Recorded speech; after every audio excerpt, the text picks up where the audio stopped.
вами вновь Ольга Возовикова. Это программа «Прожить на сотню». Сегодня у нас в гостях социальный антрополог, который поможет нам, во-первых, узнать что-то интересное, а во-вторых, приготовить очередную вкусняшку. Знакомьтесь, это Таяна Мангуш. Здравствуйте. Здравствуйте.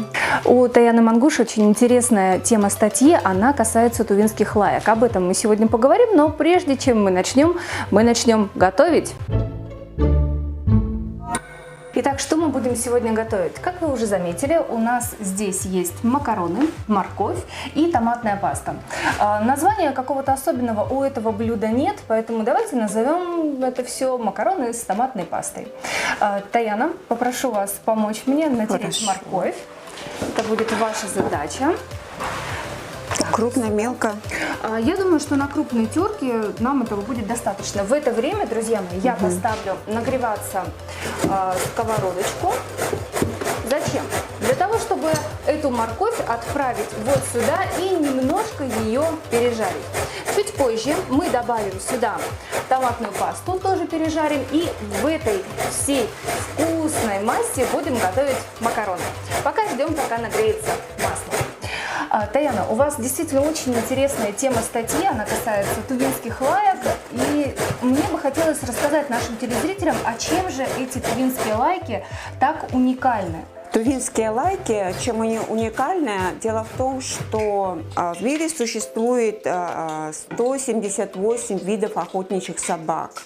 И из всех вот этих пород охотничьих собак лайка, она универсальная собака, то есть она охотится на дичь, на крупного зверя, на мелкого, в то время как другие породы охотничьих собак, они специализируются. Или охотятся на дичь, или на мелкую. На чем-то одном, а лайка универсальна. Да, и это, можно сказать, шедевр тайги вот в Сибири. Нигде такой вот уникальной, универсальной породы нет. Но моя задача была изучить ее, какие стандарты существуют у аборигенного населения в Туве.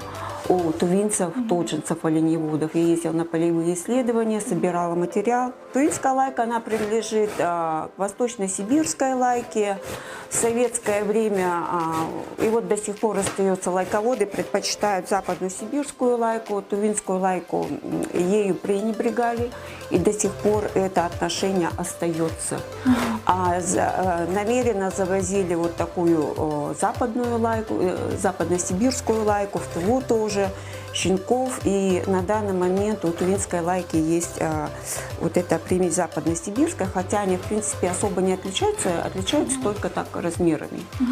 Но в чем уникальность нашей тувинской лайки? Она обладает очень тонким чутьем. И люди у нас традиционно ее используют, вот тувинцы, тоджинцы, оленеводы. Вот они как вот охотились как минимум 10 тысяч лет назад, верхом на оленях, с собаками. Они до сих пор продолжают этот образ жизни. Кстати, считается, что собаки – это первое биологическое оружие человека. То есть благодаря собакам человек современный, Homo sapiens, это существует такая гипотеза американского антрополога Пэт Шипман. Она выдвинула гипотезу, что вот человек современный, Homo sapiens, они благодаря созданию союза вот волка и собаки подтолкнули, скажем так, несколько к вымиранию неандертальцев. Так как существует общепринятая гипотеза, что неандертальцы, они вымерли из-за изменения климата, да, вот под этим влиянием. Но Пэт Шипман считает, что человек Homo sapiens, человек современный, подтолкнул. И мы, люди, являемся самыми опасными экологическим видом до ныне всех существующих существ. Самый агрессивный и опасный. Мы вообще инвазивный вид, как человек современно пришел с Африки и распространился по всем континентам.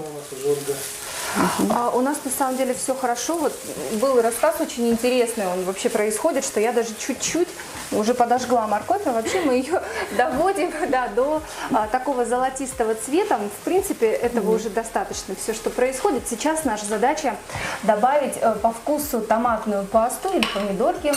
У нас будет примерно 3 чайных ложечки вот на такое количество моркови и на 2 стакана макарон. Так, все это хорошенечко мы размешаем. Ой, уже так вкусно пахнет. Да, запахло хорошо.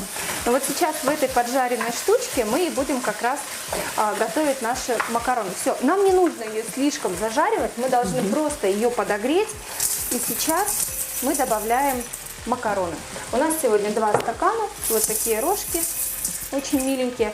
Посолим мы, можно сразу посолить, можно чуть-чуть попозже. Давайте мы это сделаем сразу. Вот так примерно.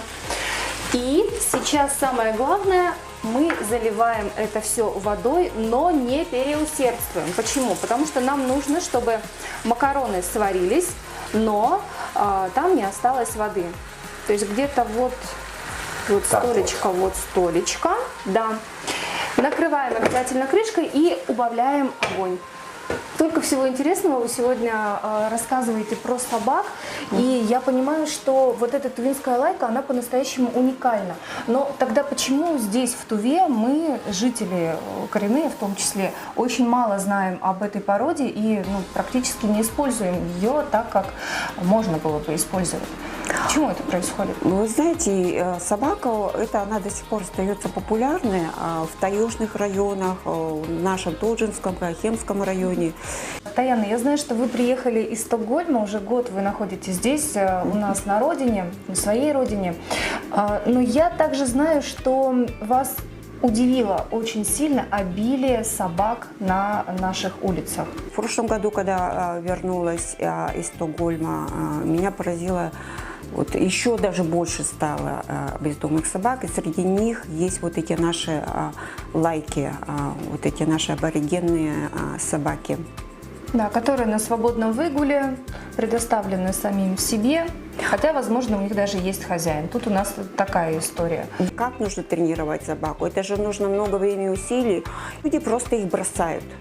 И поэтому у нас на улице можно встретить и таких чистокровных собак. То есть их закупают где-то, привозят, не могут ухаживать и просто-напросто выбрасывают. И это вообще безответственное отношение к животным. Если мы посмотрим на то состояние, которое у нас в Туве, это, конечно, есть проблема во всех российских городах, но в Туве у нас, по-моему, даже оно более выражено, да.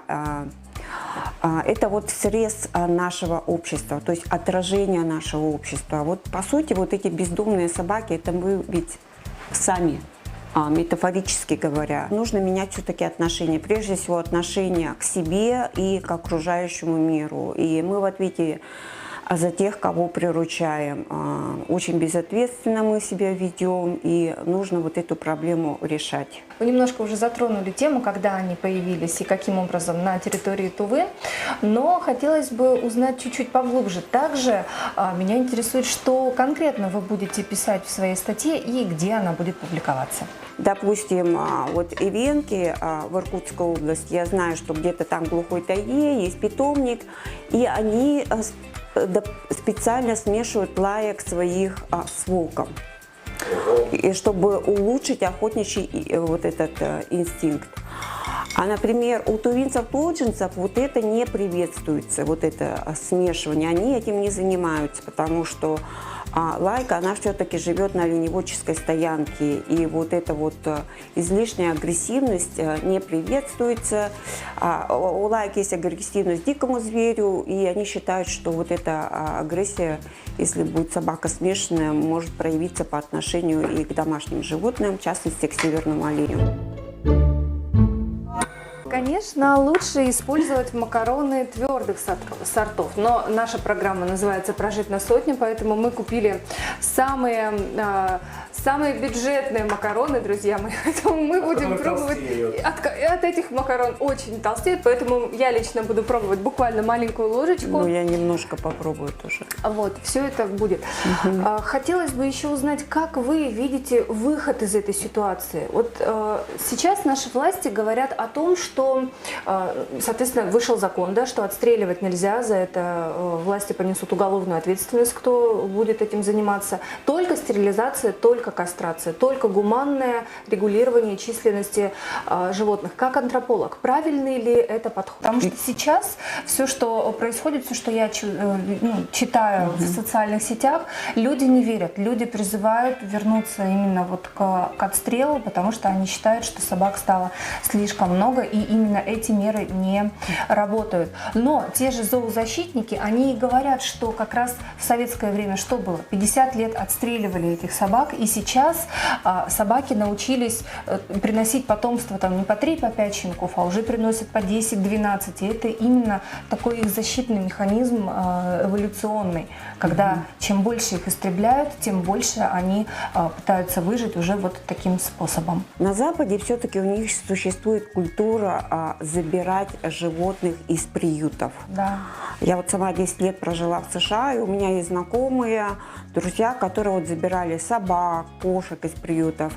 Это вот даже для ребенка, если берут, то обязательно в первую очередь это с приюта. То есть вот эта культура существует, у нас она еще не так распространена. А у нас и приюта пока нет. Ну, вот и где вот этот Хатико, приют, да, это забирают. не официальный приют, все-таки это место, где сами волонтеры организовали, так скажем, некий приют, а на самом деле официального приюта нет. Об этом заговорили только-только сейчас, и наконец-то на будущий год выделили уже деньги, 125 миллионов. Будут строить, будут. Ну вот я просто обращаюсь к зрителям нашей шоу-программы и призываю, чтобы вы в первую очередь, если вы хотите приобрести домашнего питомца, подумайте о тех, кто вот находится в таком бедственном положении, бездомные вот кошки, собаки. В первую очередь все-таки нужно забирать из этих мест. Ну что ж, пришло время попробовать наши макароны. Держите вилочку. Хорошо, Итак, напомню, спасибо. что у нас здесь сегодня. Это пережаренная морковь, томатный соус и макароны. Мы за макароны твердых сортов, но какие есть сегодня, такие будем пробовать. Давайте пробовать, что получилось. Обязательно всем дадим попробовать. Вкусно. Мне вот это, кстати, напомнило мою студенческую жизнь, когда мы ели, Да. добавляли там кетчуп. Была такая хорошая студенческая еда. Студенческие годы напомнила. Ну, если добавить сосисочку, по-моему, будет прям все Да, очень хорошо. даже идеально. Ну что ж, у нас на сегодня все. Готовьте, будьте сытыми. Это была программа «Прожить на сотню». Вместе с нами, напомню, сегодня была Таяна Мангуш. И, кстати, Таяна, где же прочитать вашу статью про тувинских лаек?